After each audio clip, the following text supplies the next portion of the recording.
Ginapadulungan naton subong ang isa ka talamnan no diri sa may banwa sang uton nga siguro mga madali na lang tani ining harveston no, mga 2 weeks from now ma-harvest na ini. Diri sa may barangay Pakyad no, barangay Pakyad uton. Amo ni ang lugar no. Amo ni tani no ang talamnan, amo ni sa tag-aso, amo ni ning kurmaya oh. Mga palay lagko na. Siguro mga 2 weeks from now pwede na ni guro ma-harvest. Pero ang natabo no kay tungod sang ulan, kabaskog sang ulan kahapon.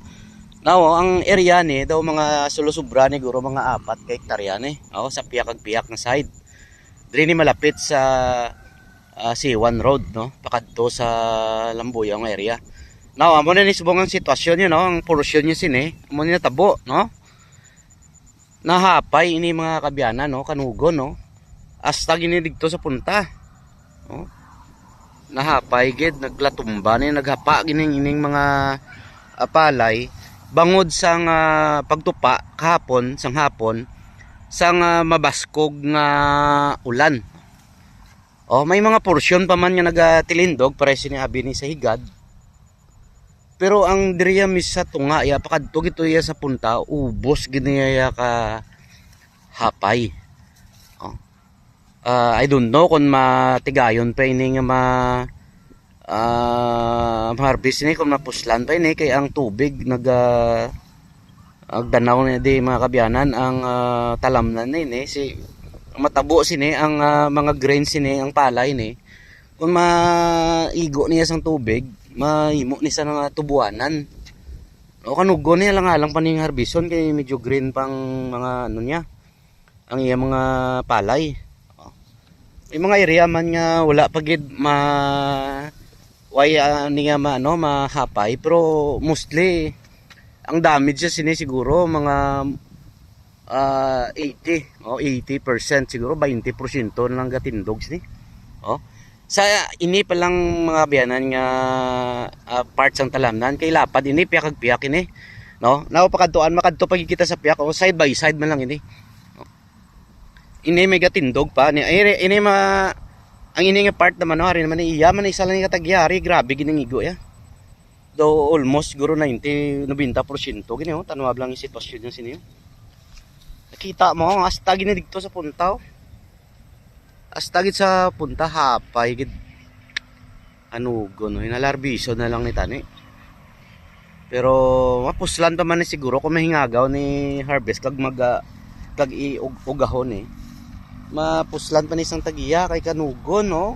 Kadami pa sang mga pinasi sang palay. So, tungod siguro sang volume kahapon sang ulan kag ang iya ni mga pinasi sang palay tamaan man ka busog-busog gid siguro pagbasa tungod nga grabing ulan hindi masarangan sang iya nga stem sang palay ni nagbigay gid no naglapa gid damo gini ya. Ang hindi nga side ya grabe gid yang paghapa sini basta gid sa punta to ubos gid. May gamay lang gid ang gatindog diri sigad gid diri sa putok ang sa piyak nga side mo man anugo ni mga almost siguro mga pila ni mga sobra mga 5 to 6 hectares ni duha ni ka sa piyak nga kahon ni mo grabe gid ang dami sini mga kabiyanan no. Wala binaton maabtan ang caretaker o ang pangumasin ang kutuntan ni kung ano ang kausa nga nagaamo gini. Pero ang natalang gapon kay grabing baskog ng volume sang ulan diri sa may barangay Pakyad uton. Grabe gid ang tama sini. May mga nabilin pa man nga nagatilindog pero mostly hapay gid tanan ng palay. Sa piyak nga side mo man kalapat sini kan may nami pa tani isang tubo sining mga palay. Pero kung basi may ngagaw ni harvest kag gilayangon may ngagaw pa ni. Okay para mapuslan lang gid man dako ni ang nagastos ang tagiya sining mangunguma sining area kay simpre ginaarado ni sang traktura ti may ginabayran ni siya, tapos plus pa sang abono kag pesticide, fertilizer, kag suhol mo pa kaya siyempre kalapad sini.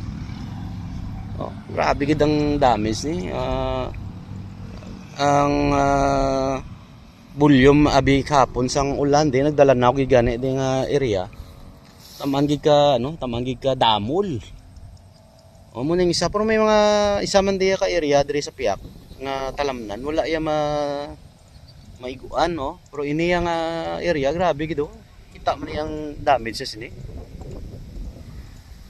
Mga 10% na lang ang nabilin sa diri nga side nga gatilindog.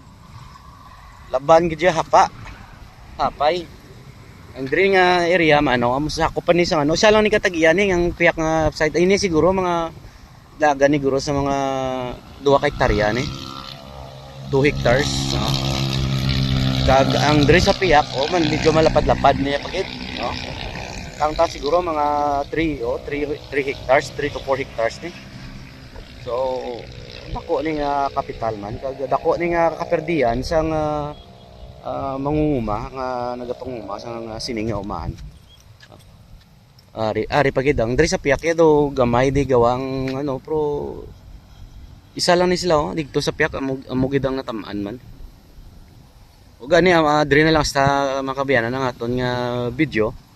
Kag gabay pa nga mapuslan pa ni sang tagiyang ang iyani nga mga palay nga nagkalahapay. Kung may ngagaw ni harvest guro sang harvester kag ilayang ni mapuslan niya pa ni. Kaya direkta na lang diri sa may barangay Bakyad Uton sa may Banwas ang Uton. Hasta na lang diri ang aton nga pag video sa Iloilo Teleradyo.